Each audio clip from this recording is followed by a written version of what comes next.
Hello traders. So today we are analysing some stock और जो पहला स्टॉक मैं आप लोगों के साथ डिस्कस करना चाहता हूँ उसका नाम है अनंतराज। तो आप देख सकते हैं कि अनंतराज अचानक कुछ दिनों से अचानक से तेज़ी में आ गया, जैसे कि जो हमारे बजट के अंदर जो एआई डेटा सेंटर को लेके जो एलोकेशन है तो उसकी पॉजिटिविटी इस स्टॉक के अंदर दिख रही है। और ये स्टॉक अपने जस्ट 3 ही ट्रेडिंग सेशन के अंदर काफ़ी अच्छी खासी अपसाइड आपको शो कर रहा है। ऑलमोस्ट अगर देखें तो आज जहाँ पे 15% की अपसाइड इन्हें शो कर दी है आज के दिन, मतलब टोटल 3 ट्रेडिंग सेशन के अंदर। और अगर आप देखेंगे तो ये स्टॉक आपको अच्छे खासे डिस्काउंट पे अवेलेबल, लगभग 40% का डिस्काउंट है अपने ऑल टाइम हाई पे। तो इस स्टॉक को आपको कंसीडर करना चाहिए कि इसके अंदर और भी अपसाइड आ सकती है।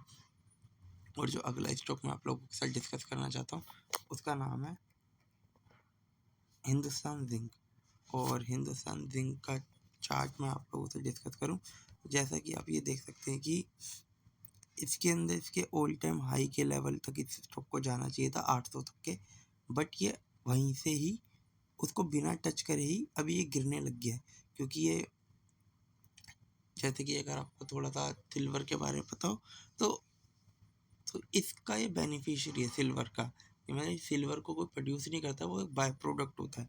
तो अगर आप ये स्टॉक को देखेंगे तो ये स्टॉक अभी रिसेंट के अपने हाई से 733 के लेवल से गिरते गिरते 610 पे आ चुका है।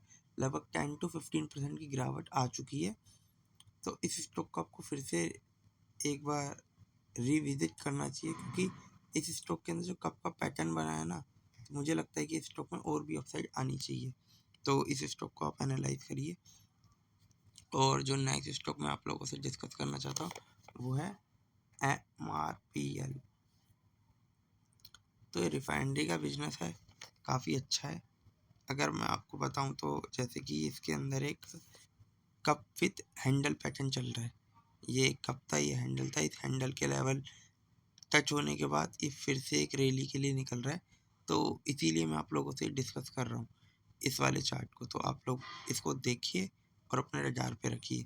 तो अगर आप ये देखें कि यहाँ पे भी ये स्टॉक, ये देखिए 28 जनवरी को भी 4% से ज़्यादा की रैली थी, फिर 29 जनवरी को भी 8% के आसपास। ये स्टॉक बजट वाले दिन डाउन था, आज फिर से इसमें 9% की अपसाइड आई है, जो कि 30 मिलियन शेयर्स की बाइंग एंड सेलिंग के साथ है। और स्टॉक 9% अप था, मोर देन। और स्टॉक अपने लो 164 से 180 तक के लेवल के लिए आज गया था इंट्राडे के अंदर। तो आपको इस स्टॉक को भी अपने रडार पे रखना चाहिए, क्योंकि अगर ये इस वाले लेवल को क्रॉस कर देगा यहाँ पे 180 से 81 के, तो एक मेजर अपसाइड आने के चांसेस हैं। और ये फिर इस स्टॉक यहाँ से एक नई रैली के लिए जाएगा, 275 अपने ऑल टाइम हाई के लिए जा सकता है। और जो अगला स्टॉक मैं आप लोगों से नेक्स्ट आपके साथ डिस्कस करना चाहूँगा वो है पावर ग्रिड। अगर आप पावर ग्रिड के चार्ट को देखें, ये स्टॉक भी अगर आप देखेंगे तो मैं आपको इसको दिखाता हूँ कि ये अपने है ना,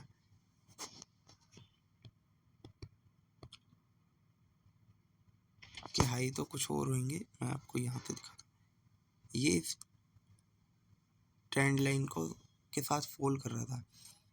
अब ये जैसे ही यहाँ से ब्रेकआउट कर देगा, ये यहाँ देखो, ये यहाँ करता है, यहाँ ये तो पता नहीं, बट ये हाल फिलहाल में जैसे ही ब्रेकआउट देगा तो ये 300 तक की अपसाइड अचानक से आ जाएगी।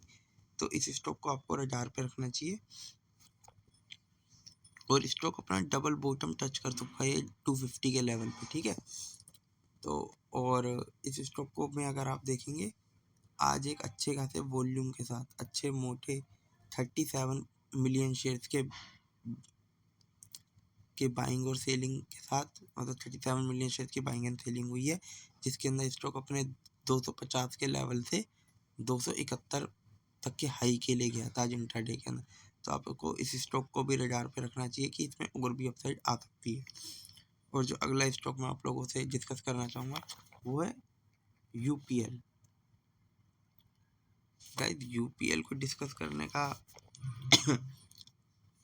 इसीलिए ज़रूरी है, ये स्टॉक पहले तो काफ़ी डाउन था।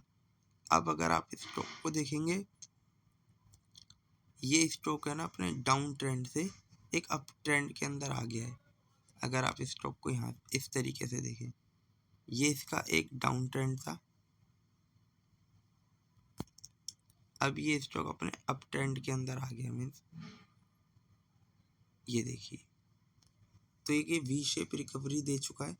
अभी फिर से डाउन आया है और एक बार फिर से रैली के लिए जाएगा, क्योंकि इस स्टॉक के जो रिजल्ट हैं वो आज ही अनाउंस हुए थे। और अगर मैं कहूँ कि इसके रिजल्ट मुझे ठीक ठाक देखने को मिल रहे हैं, क्यू और क्यू, वाई और वाई दोनों में इम्प्रूवमेंट है। 12,200 इतने करोड़ की इसके अंदर एक प्रॉफिट आई है, और नेट प्रॉफिट का 490 करोड़ का, जो कि क्यू और क्यू और वाई दोनों में अप है। तो अच्छे रिजल्ट आए हैं, तो मुझे इसमें और भी अपसाइड की अपॉर्चुनिटी देखने को मिल रही है। तो ये हाल फिलहाल के अंदर आपको ये जो इसकी जो ये स्टॉक अभी नए हायर हाइस के लिए जा रहा है, अगर ये स्टॉक इस कैंडल को ब्रेक कर देता है तो इसके अंदर चेंज ऑफ करेक्टर दिखेगा और स्टॉक अपनी और डाउन साइड के लिए जा सकता है। अभी तो स्टॉक अप साइड के लिए मूव कर रहा है, तो ठीक है, इस स्टॉक को आपको रडार पे रखना चाहिए। जो लास्ट स्टॉक मैं आप लोगों से डिस्कस करना चाहूँगा वो है सिटी यूनियन बैंक। अगर आप ये स्टॉक को देखेंगे तो इसके अंदर एक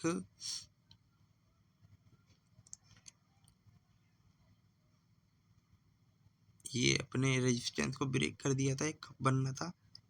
अब ये स्टॉक ऊपर के लिए चला गया था और ये लगभग स्टॉक अपने 300 के लेवल को टच कर चुका था, ठीक है, 300 के लेवल तक गया है क्या, हाँ 300 के लेवल को टच करा है, 304, वहाँ से डाउन साइड। अगर आप ये स्टॉक को देखेंगे तो ये ऑल टाइम हाई के आसपास चल रहा है। तो इसका मेजर रीज़न ये है कि स्टॉक ने 456 करोड़ के रेवेन्यू अनाउंस की है और 332 करोड़ का नेट प्रॉफिट, जो कि क्यू और वाई दोनों अप है और रेवेन्यू भी इनका अप है। तो जैसा कि मैं बोलता हूँ, बैंकिंग सेक्टर के रिजल्ट इस बार अच्छे आ रहे हैं, तो इस स्टॉक को अपने रडार पे रखना चाहिए, क्योंकि जैसा कि मार्क डगलस बोलते हैं कि जो स्टॉक अपसाइड के लिए जा रहे हैं उनको और भी अपसाइड के लिए पिक करना चाहिए। तो इसी वजह से मैं आपसे कह रहा हूँ कि स्टॉक को अपने रडार पे रखें। किसी भी तरीके की जो भी स्टॉक मैंने आप लोगों से डिस्कस करे, बाइंग और सेलिंग रिकमेंडेशन नहीं है। और थैंक यू फॉर वॉचिंग मी। और अभी अभी जैसे कि रिसेंट में न्यूज़ आई है कि यूएस और इंडिया की ट्रेड डील 18% टैरिफ पे डन हो गई है, तो अब इसका एक पॉजिटिव वे में मार्केट लेगी। जैसे ईयू के साथ जो डील हुई थी उसको लिया गया था, तो इसकी वजह से काफ़ी टाइम से मार्केट डाउन भी था। तो अब आपको देखना है, कल एक्सपायरी है, अपने ट्रेड कॉशियसली लें। थैंक यू फॉर वॉचिंग मी। मेरे चैनल को लाइक करें, सब्सक्राइब करें। सलाम ट्रेडिंग, बाय।